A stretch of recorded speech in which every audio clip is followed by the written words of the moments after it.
Hey guys, good morning. আৰু আজি বতৰটো খুবেই ঠাণ্ডা। আজি 3 দিন হৈ গ'ল বতৰটো একদম ডাৱৰীয়া, কিন বৰষুণ দি আছে। বেছি ডাঙৰকৈ নহয় আৰু মানে কি একেবাৰে কিনকে বৰষুণ দিছে। ওলালে যাতে তিতো তেনেকুৱা টাইপৰে দিছে আৰু এনেকৈ ভালো নালাগে। তথাপিও আজি অলপ মানে কি বৰষুণ যাক এৰি দিছে। ভাবি আছিলোঁ অলপ দিনৰ পৰা এঠাইত ফুৰিবলৈ যোৱা কথা, ওচৰতে আৰু। তো আপোনালোকে ক'ত যাম জানিবলৈ ভিডিঅ'টো শেষলৈকে চাই থাকক, অলপো স্কিপ নকৰিব আৰু কমেণ্ট কৰি যাব মোৰ ভিডিঅ'বোৰ চাই কেনে পাইছে, আৰু কিবা কিবি জানিবলৈ হ'লেও কমেণ্ট কৰিব। তো তাৰ ওপৰত মই ভিডিঅ' আপোনালোকক শ্বেয়াৰ কৰিব পাৰিম। তো আজি দুঠাইত যাম, তো দুঠাইত ক'ত যাওঁ আপোনালোকে চাই থাকক ভিডিঅ'টো। তো ষ্টাৰ্ট কৰিছোঁ। পুৱা 11 বজাত মই ওলালোঁ স্কুললৈ, কিয়নো স্কুলত ছাৰে ঘৰৰ ওচৰৰে LP স্কুল, তো ছাৰে মোক ক'লে তাত অলপ নৃত্য শিকাই দিবলৈ। তো এতিয়া মই স্কুললৈ আহি পেলাই নিজৰ অকণমান যি পাৰদৰ্শিতা আছে মই তাকে অলপ তেওঁলোকৰ আগত আগবঢ়াই দিলোঁ। আৰু তেওঁলোকেও ধুনীয়াকৈ নৃত্য কৰিছে, কিন্তু আৰু বহুতখিনি বাকী আছে। আৰু ময়ো যথেষ্ট শকত হৈ আহিছোঁ। বহুত দিন ধৰি মই এনেকৈ নৃত্য কৰিবলৈ পৰা নাই, কিন্তু সুবিধা বা সুযোগ পালে কৰোঁ, নকৰা নহয়, কিন্তু খুব কমি গ'ল ন। যিহেতু মই 2016 চনলৈকে মই নৃত্য কৰি আহিছোঁ, আৰু মই তেতিয়ালৈকে যথেষ্ট খিনি আছিলোঁ। আৰু তেতিয়া নৃত্য কৰিও আছিলোঁ, গা চাবোৰ ধুনীয়াকৈ হিলি আছিলে, আৰু মানে বহুত ধুনীয়াকৈ মানে নিজৰ নৃত্য কৰি থকাৰ কাৰণে শৰীৰটোও ধুনীয়া হৈ আছিলে। আৰু এতিয়া মানে নৃত্য নকৰি কেৱল ঘৰৰ ব্যস্ততাৰ মাজতে হাউচৱাইফ হ'লোঁ, আৰু হাউচৱাইফ হোৱাৰ লগে লগে মই এজনী মাকো হ'লোঁ।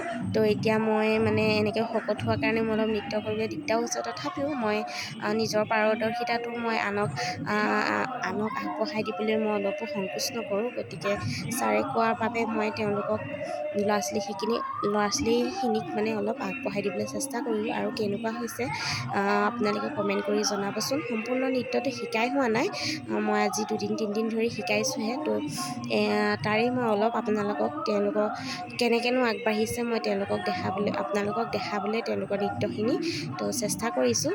তো আৰু আগবাঢ়ি যাব, আৰু সম্পূৰ্ণকৈ যেতিয়া ভালদৰে নৃত্যটো শিকাই হ'ব মই আপোনালোকৰ আগত আকৌ এবাৰ শ্বেয়াৰ কৰি দিম মানে। তো এতিয়া মই অলপ তাৰে ভিডিঅ' কৰি ৰাখিছিলোঁ, আপোনালোকৰ আগত দেখাইছোঁ। আপোনালোকে ক'বচোন কেনেকুৱা হৈছে।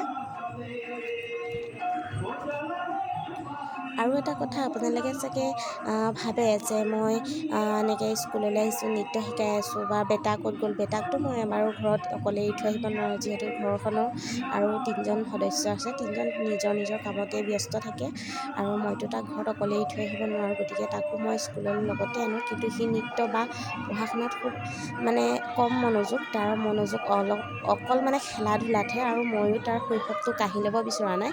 গতিকে সি যি কৰিব বিচাৰে তাৰো মই মনোযোগেৰে তাৰখিনি মই কৰিবলৈ দি আছোঁ। আৰু অলপ ডাঙৰ হোৱাৰ পাছতহে মই তাক পঢ়া শুনা দিশত বা অন্য যিকোনো দিশত মানে অলপ প্ৰেছাৰ দিম। আৰু এতিয়া সি সৰু হৈ আছে বাবে মই এইবিলাক কৰিবলৈ মানে ইমান জোৰ কৰা নাই। তো সিওনো কি কৰি থাকে মই আপোনালোকক দেখাই আছোঁ, কিন্তু তাৰ আগতে মোৰ এই নৃত্যটো আপোনালোকে অকণমান চাই লওক।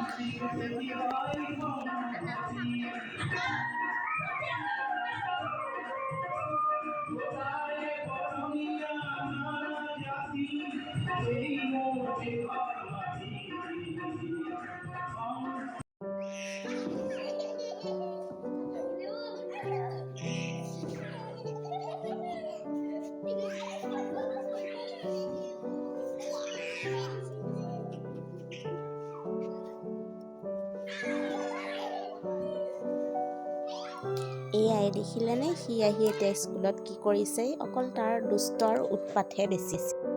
স্কুলৰ পৰা আহি আকৌ আমি আহিলোঁ এয়া জেঠাই ঘৰ ফুৰিবলৈ আহিলোঁ, মাহী ঘৰ ফুৰিবলৈ আহিলোঁ। ফাৰ্ষ্টতে মই দেখাইছোঁ এয়া মাহী ঘৰ, মোৰ মাহী আইতা ছোৱালী মহামাহী থাকে এইখন ঘৰ আপোনালোকক ফাৰ্ষ্টতে মই দেখাই লৈছোঁ। সম্পূৰ্ণ ফুলেৰে ভৰি আছে মোৰ মহা আৰু মাহী ঘৰখন, আৰু ইমানেই ধুনীয়া সুন্দৰ ফুল আছে, মানে দেখিয়ে আমোল হৈ যাব। আৰু ভিডিঅ' বা ফটোত ইমানো খাচ বুলি নাভাবে মানুহে, কিন্তু নিজ চকুৰে যেতিয়া মানে দেখা হয় ফুল বা ধুনীয়া এখন জেগা, তেতিয়াহে মানে মনটো মানে মোবাইলত দেখাতকৈ বা ফটোত দেখাতকৈ বেছি মানে আকৰ্ষণ হয় মানে। এতিয়া দেখিছেনে গোঁসাই ঘৰটো চাৰিওকাষে ফুলেৰে আৱৰি আছে আৰু গোটেই মানে ঘৰটো দুৱাৰমুখত ফুলেই ফুল কি ফুল মই নাজানো, কিন্তু বিভিন্ন ধৰণৰ ফুল। এইজোপা বেঙুনীয়া দেখিছেনে ফুল, কিমান মৰম লগা ফুল, ইমান মৰম লগা ফুল মই আপোনালোকৰ আগতো শ্বেয়াৰ কৰিছোঁ, চাই যাওক আপোনালোকেও। আৰু এয়া মাহী ঘৰখন আৰু কাষতে এয়া পকাৰে ঘৰ বনাই আছে, যিহেতু তেওঁলোকেও চৰকাৰী ঘৰ লাভ কৰিছে। আৰু এইখিনিতে এজোপা আৰু বগা ফুল আছে, এইজোপাও আপোনালোকৰ আগত দেখাই দিছোঁ। ভণ্টিয়ে ফুলবোৰ দেখি ৰ'বই নোৱাৰিলে, যিহেতু তাই খুব পটাপট বুটলিছে ঘৰলৈ নিবৰ কাৰণে। এয়া মোৰ মৰমৰ মহা, গতিকে মই মহাকেইটাক দেখাই দিছোঁ আৰু ফুলনি বাগিচাৰ মাজত মহা ৰৈ দিছে, ধুনীয়াকৈ ফটো এখন তুলি দিছোঁ। পিছে ফুৰিবলৈ আহিলোঁ হয়, ঘৰখনত মহা বাদে আৰু কোনোৱেই নাই। মাহীও ক'ৰবাত ওলাই গ'ল হেনো, মামীও নাই, মমাও নাই, আইতাতো নাই, আইতা তিনিচুকীয়ালৈ গ'ল। তথাপিও বেলেগ আৰু মামা মামী বা মাহীক লগ পাম বুলি ভাবিছিলোঁ, গতিকে লগ নাপালোঁ। এতিয়া ওলাই যোৱা ভাল। সম্পূৰ্ণ ফুলেৰে ভৰি আছে মোৰ মাহী থকা ঘৰখন, দেখিছে গোঁসাই ঘৰটো কি ধুনীয়াকৈ ফুলৰ মাজতে আছে। তাৰ কাষতেই আমাৰ আইতা ঘৰ, আইতা মানে মোৰ নিজৰ মাহীয়েকৰ ঘৰ, আৰু যিহেতু মোৰ মাহী আইতা ঘৰ, ইয়াতে আইতা থাকে, লগতে মামা মামী থাকে, পিতেক বোৱাৰীক, আৰু লগতে এই কাষতে আমাৰ মাহীহঁতৰ ঘৰটো।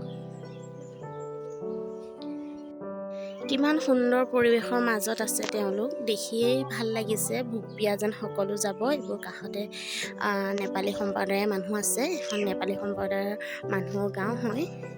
তো এইবোৰ যিমানবোৰ দেখিছে ঘৰৰ ওচৰে পাঁজৰে সকলো এইবোৰ নেপালী সম্প্ৰদায়ৰ মানুহ। এইফালে আকৌ দাদা আহি পালেহি টমটম লৈ। তো টমটমখন ঘূৰাওঁতে ল'ৰা ছোৱালীবিলাকো উঠি লৈছে চব, উঠি পেলানি এতিয়া মানে দাদাহঁতৰ ঘৰলৈ যাব। আৰু দাদাহঁতৰ ঘৰ আৰু মোৰ মহামাহী বা আইতাহঁতৰ ঘৰৰ কাষতে ওচৰা ওচৰি। আৰু এইবোৰ ফুল দেখিছেনে কি ধুনীয়া। আৰু মানে গাঁওখনত প্ৰত্যেক ঘৰতেই মানে ফুল আছে, এনেকুৱা এঘৰ মানুহ নাই যাৰ ঘৰত নেকি ফুল নাই। তো ভাল লাগে। আৰু এইফালে চাওকচোন সেউজীয়া পথাৰখন কিমান যে ভাল লগা। এয়া আমাৰ জেঠাইহঁতৰ ঘৰ, মই হোলীৰ দিনাখন আপোনালোকক দেখাইছিলোঁ, যিহেতু মোৰ শহুৰ দেউতাৰ বায়েকৰ ঘৰ। আৰু আমাৰ দাদা দেখাইছোঁৱেই, দাদা বেটেৰী গাড়ী লৈ আহি পাইছে, তেওঁলোকৰো গোটেই ফুলেৰে ভৰি আছে ঘৰখন। আৰু তেওঁলোকেও ঘৰ পাইছে যিহেতু, সেয়ে তেওঁলোকৰ ঘৰ এনেকৈ হৈ আছে, ভাঙি চিঙি মানে ইটা বালি পেলাই দিছে নতুনকৈ ঘৰ বনাবলৈ। এয়া গোঁসাই ঘৰৰ মুখতে এনেকৈ ফুল আছে, বহুত বেছি ফুল আছিলে। আৰু যিহেতু এতিয়া ঘৰবোৰ ভঙা হৈছে, ফুলবোৰ নষ্ট হৈছে, আৰু এনেকৈ ইটা বালি ঘৰৰ দুৱাৰমুখতে পেলাই থৈছে। মুখৰ আগতে এনেকৈ এখন পথাৰ আছে, দেখিয়ে বহুত ভাল লাগিছে সেউজীয়া পথাৰখন। ইয়াতে মই এতিয়া দুটামান ৰিলচ বনাম।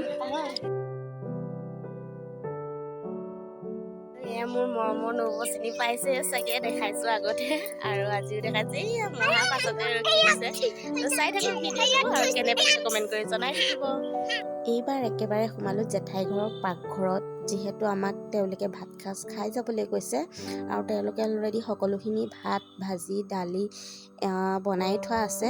তথাপিও আকৌ ডিম আনিলে, গতিকে ডিম আৰু বিলাহী মই ভুজিয়া চব্জি এখন বনাম বুলি ভাবিছোঁ। আপোনালোকে কি বুলি কয় মই নাজানো, গতিকে মই কেনেকৈ বনাইছোঁ আপোনালোকে চাই থাকিব। আৰু কি বুলি কয় সেইটো আপোনালোকে জনাব কমেণ্টত। আৰু মই নিজে কেমেৰা কৰিছোঁ, সেই গতিকে অলপ কেমেৰাটো হিলাহিলিও কৰি আছে, তাৰ বাবে ক্ষমা কৰিব। আৰু মই এতিয়া কেৰাহীত মই জোখৰ পৰিমাণে তেল দিলোঁ, তেল দি মই পিঁয়াজ আৰু লগতে জলকীয়া দি ধুনীয়াকৈ ৰঙা কৰি ভাজি ল'ম।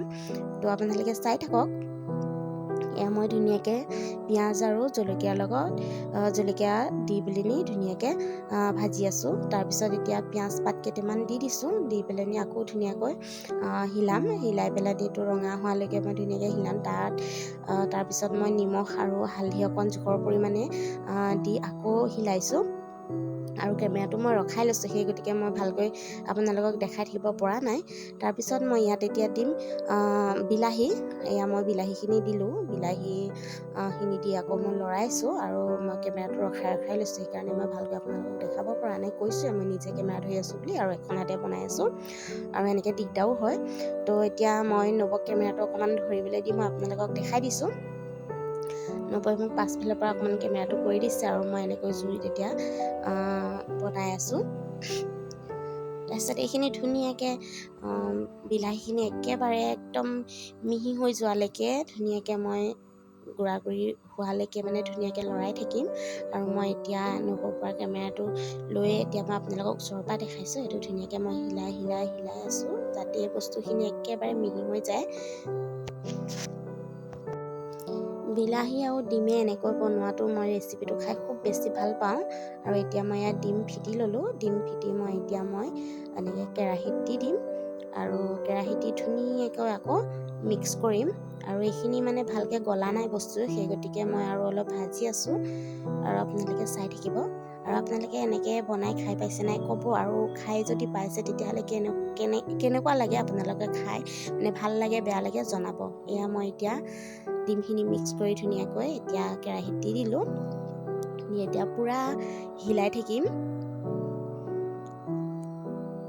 হোৱা নাই এতিয়ালৈকে, জানেই ডিমটো এনেকৈ লাগি ধৰে বিজলীয়া টাইপত। আৰু এতিয়া মই ধুনীয়াকৈ লৰাই আছোঁ। লৰাই যেতিয়ালৈকে বস্তুটো মানে শুকান টাইপৰ হৈ নাযায়, এতিয়াতো পানী নিচিনা হৈ আছে বিজল, তো এতিয়া মই হিলাই আছোঁ।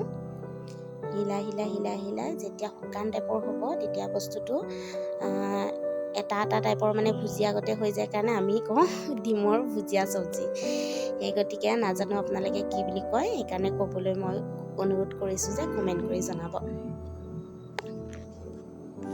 ফাইনেলি এয়া আমাৰ ডিম আৰু বিলাহীৰ লগত বনোৱা এয়া ডিমৰ ভুজিয়া চব্জিকণ হৈ গৈছে। আপোনালোকে কি বুলি কয় এয়া কমেণ্ট কৰি জনাবচোন। আমি এনেকৈ ডিমৰ লগত বনোৱা বিলাহীয়ে ডিমে বনোৱা মানে ভুজিয়াৰ দৰে বনাওঁ বুলি কওঁ। তো আপোনালোকে কি বুলি কয় এনেকৈ বিলাহীৰ লগত একেলগে বনালে এবাৰ কমেণ্ট কৰি ক'বচোন। বৰ্তমান আমাৰ খানা ৰেডি আৰু আমি এতিয়া খাই আছোঁ আৰু এওঁলোকেও খাই আছে। এওঁলোককো এপাক দেখাই দিছোঁ। খাই মেলি এয়া তামোলৰ বটা ধৰিলোঁ। লগত এয়া দেখিছেনে মহাঘৰৰ পৰা অনা ফুল ভণ্টিয়ে। এইফালে আকৌ বেটাই দেখিছেনে এইবোৰ বালি কেনেকৈ খেলি আছে। সি ঘৰতো বালি খেলে, য'তে ত'তে গ'লেও বালি খেলে। এয়া তামোলৰ বটা লৈ মুখৰ আগতে জেঠাইকো এপাক দেখাই দিলোঁ। আৰু মুখতে তামোল লৈ আমি ঘৰলৈ বুলি ওলালোঁ। তো নবৌহঁতক এয়া বাই বাই দিলোঁ। এয়া আহি পেলানি মোৰ মানুহজনো আহি পালেহি আৰু ল'ৰা দুটাক লৈ তেওঁ আগবাঢ়ি গ'লে আৰু আমি খোজকাঢ়ি ভণ্টিয়ে মই দুখ সুখৰ ভাল বেয়া কথাখিনি পাতি আহি আছোঁ। সেয়া আগত দুইটাকে লৈ গ'ল আৰু আমি দুইজনী খোজকাঢ়ি আহি আছোঁ। এখেত মোলৈ ৰৈ আছে আৰু বৰ্তমান উঠিলোঁ স্কুটিত উঠি এতিয়া ঘৰ পালোহি। বৰ্তমান গাইজ জেঠাই ঘৰ আৰু মাহী ঘৰ মামা ঘৰ সকলোৰে ঘৰ ফুৰি মেলি আহি বৰ্তমান ঘৰ পাইছোঁহিহে। আৰু ভাবিছোঁ মই ব্লগটো ইমানতে সামৰোঁ। অন্য এটা নতুন ভিডিঅ'ৰ পুনৰ লগ পোৱাৰ আশাৰে আজিলৈ বাই। আৰু লগতে মোৰ চেনেলটোত যদি কোনোবা নতুনকৈ আহিছে প্লিজ ছাবস্ক্ৰাইব কৰিব বুলি আশা থাকিলে, আৰু লাইক কৰিব আৰু কেনে পাইছে জনাই থাকিব, কমেণ্ট কৰিব সকলোখিনি। তেতিয়া মই আপোনালোকৰ কমেণ্টৰ ৰিপ্লাই দিব পাৰিম। তো আজিলৈ বাই।